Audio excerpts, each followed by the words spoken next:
The Mongolian death worm is a creature alleged to exist in the Gobi Desert. Described as a bright red worm about a metre in length, it is generally considered a cryptid, an animal whose sightings and reports are disputed or unconfirmed.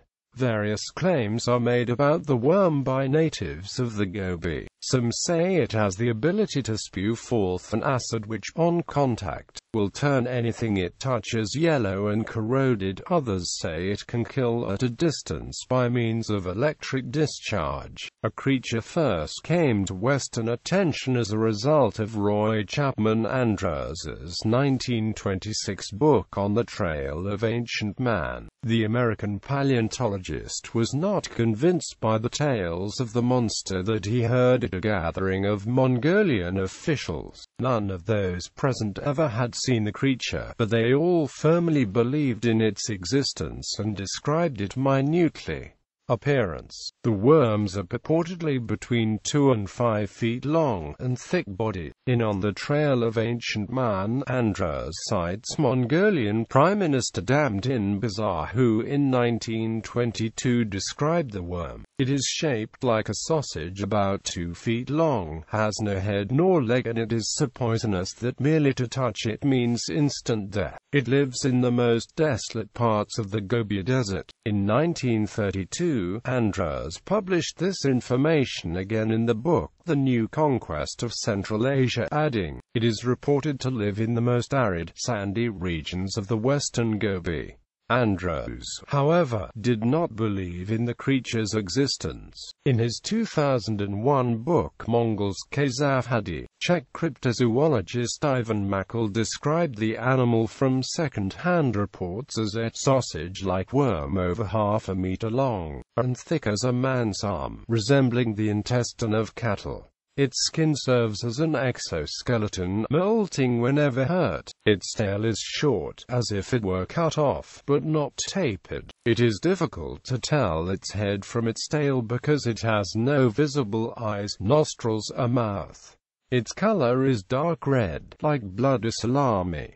Quote, habitat and behavior. The worm is said to inhabit the western or southern Gobi. In the 1987 book Altai Sardig Govd, Ivan Makl described it as traveling underground, creating waves of sand on the surface which allow it to be detected. The Mongolians say it can kill at a distance, either by spraying a venom at its prey or by means of electric discharge. They say that the worm lives underground, hibernating most of the year except for June and July, when it becomes active. It is also reported that it most often comes to the surface when it rains and the ground is wet. The Mongolians believe that touching any part of the worm will cause instant death or tremendous pain. It has been told that the worm frequently preyed on camels and laid eggs in its intestines, and eventually acquired the trait of its red-like skin. Its venom supposedly corrodes metal, and local folklore tells of a predilection for the color yellow. The worm is also said to have a preference for local parasitic plants such as the goyo.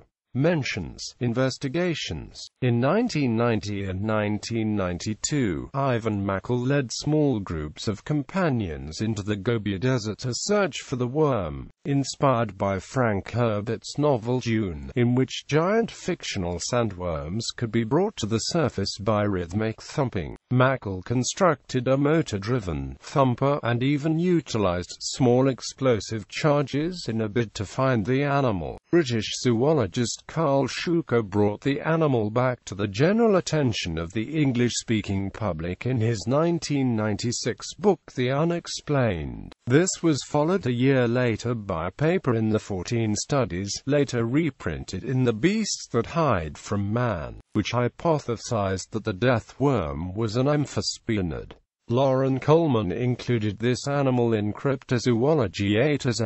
A joint expedition in 2005 by the Center for 14 Zoology and Mongol investigated new reports and sighting of the creature. They found no evidence of its existence, but could not rule out that it might live deep in the Gobi Desert along the prohibited areas of the Mongolian-Chinese border. In 2005, zoological journalist Richard Freeman mounted an expedition to hunt for the death worm but came up empty-handed. Freeman's conclusion was that the tales of the worm had to be apocryphal, and that reported sightings likely involved non-poisonous burrowing reptiles. Reality television series Destination Truth conducted an expedition from 2006-2007. A New Zealand television entertainment reporter, David Farrier of TV3 News, took part in an expedition in August 2009 but came up empty-handed as well. He conducted interviews with locals claiming to have seen the worm and mentioned on his website that the sightings peaked in the 1950s. The series Beast Hunter, hosted by Pat Spain on the National Geographic Channel, featured an episode on the disputed existence of the creature as well.